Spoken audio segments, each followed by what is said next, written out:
The samurai are remembered not only for their discipline and loyalty, but also for the duels that defined their legacy. Across centuries, these one-on-one battles were not just tests of skill, but tests of spirit, honor, and destiny. The clash of two warriors, standing face-to-face with death, became the stuff of legend, stories that still echo today. One of the most famous duels in Japanese history is the battle between Miyamoto Musashi and Sasaki Kojiro. The year was 1612, and the two men were already renowned across the land. Musashi, a wandering swordsman, was known for his unorthodox techniques and his refusal to fight by the rules of tradition. Kojiro, by contrast, was elegant, precise, and a master of the long-bladed nodachi sword, a weapon so large it demanded immense strength and perfect timing. Their duel took place on a small island, with the sea wind blowing and the tension palpable. Musashi arrived late intentionally, keeping Kojiro waiting under the sun. When he finally appeared, he carried not a steel sword, but a wooden bokken carved from an oar. Many thought this was arrogance, even madness, but Musashi had calculated every detail. He knew Kojiro's nodachi was long, but also slower to maneuver. With one strike, Musashi crushed Kojiro's skull, ending the duel in seconds. The clash was not just about technique, but about psychology, timing, and the willingness to break tradition. That duel cemented Musashi's reputation as the greatest swordsman of Japan. But Musashi's duel with Kojiro was not his only legendary encounter. Over the course of his life, Musashi claimed to have fought more than 60 duels, never once tasting defeat. Each battle added to his aura of invincibility.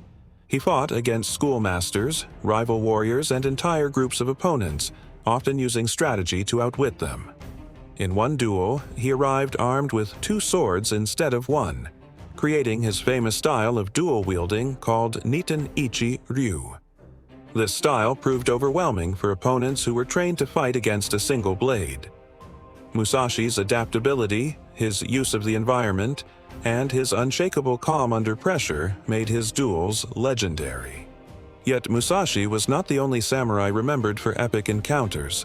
Centuries earlier, during the Genpei War in the late 12th century, another famous duel took place on the battlefield.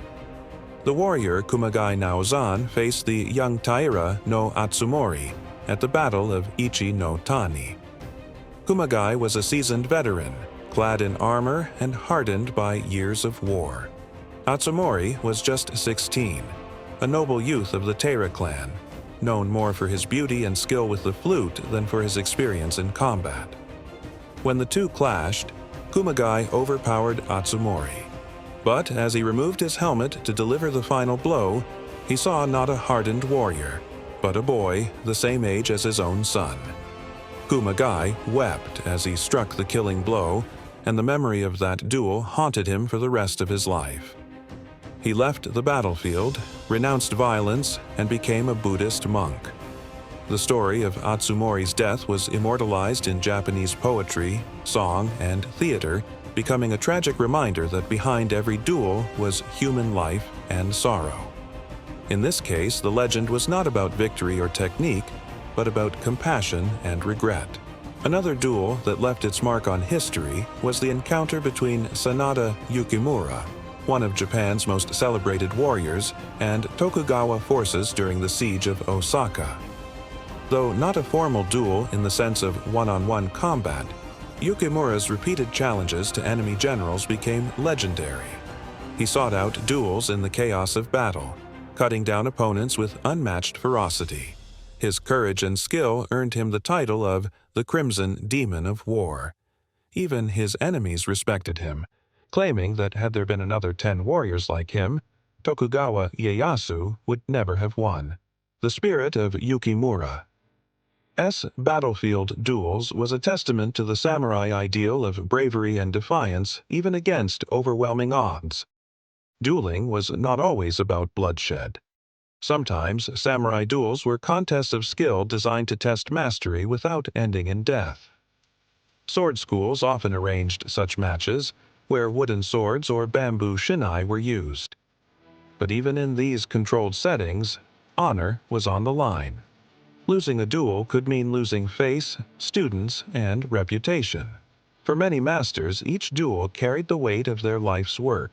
In the 16th century, the rise of firearms and mass armies began to reduce the importance of individual duels in warfare. Yet, the culture of dueling persisted, partly because it captured the imagination of the people. The stories of lone warriors clashing under the open sky resonated far more deeply than tales of faceless battles. A duel stripped war down to its essence. One man, one weapon, one moment of truth. What made these duels legendary was not only the outcome, but the symbolism. Musashi defeating Kojiro represented cunning, triumphing over elegance. Kumagai slaying Atsumori represented the tragedy of war and the fleeting nature of life. Yukimura's stand represented defiance against destiny itself. Each duel was more than a fight. It was a story, a lesson, a mirror of samurai values. The duels also gave rise to a question that lingers even today. What is the true measure of a warrior? Is it strength, technique, cunning, or the will to accept death? For the samurai, it was all of these, bound together by the unyielding pursuit of honor. Not every legendary duel was about victory. Some were about legacy, and others about the ideals that samurai lived by. One such story is that of Araki Mataemon, remembered for the so-called Kagiya no Tsujigiri, the ambush at the Kagiya crossroads in 1634. Araki fought to avenge the death of his brother-in-law, cutting down multiple opponents in a single encounter. Though not a duel in the strictest sense, the tale was remembered as a one-against-many test of skill and loyalty. Araki's name became a symbol of vengeance fulfilled, and his story was retold for generations in kabuki plays and folk tales.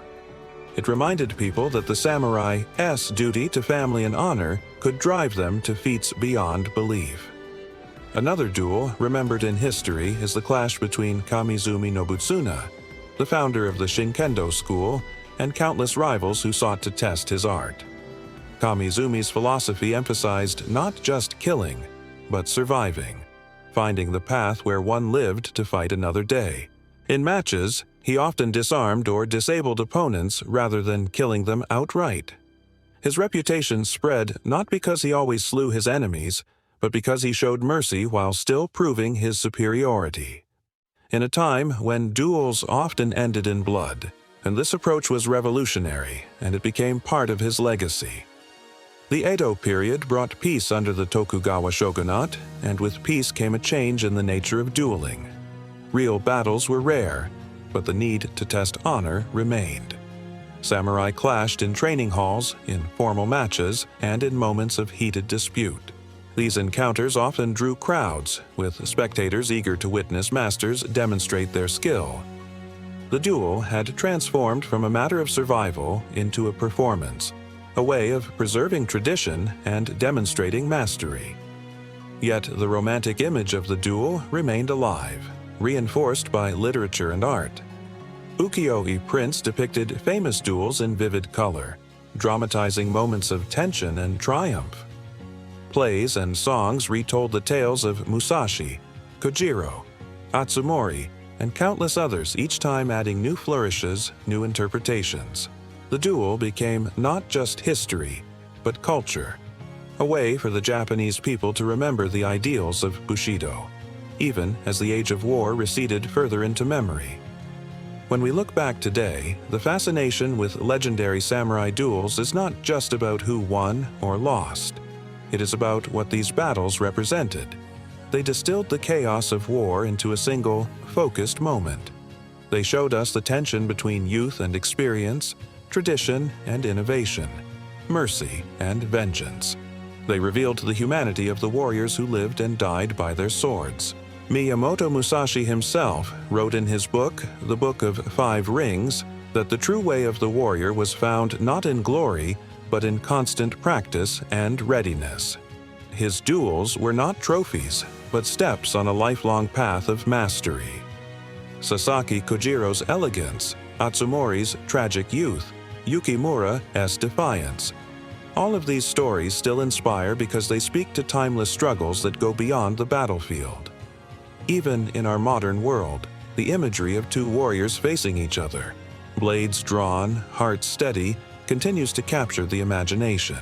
Films, anime, and games retell these duels again and again, reminding us that while centuries have passed, the drama of honor, courage, and fate never fades. The samurai duel is, at its core, a mirror of human conflict. It asks, what would you risk everything for? What do you value more? Victory, honor, or survival? And in that way, these legendary encounters remain relevant long after the swords themselves have been laid to rest. The samurai may be gone, but their duels live on as symbols of a time when life and death could hinge on a single heartbeat, a single strike, a single decision. And that is why they are remembered, not just as fights, but as stories that defined what it meant to be a warrior.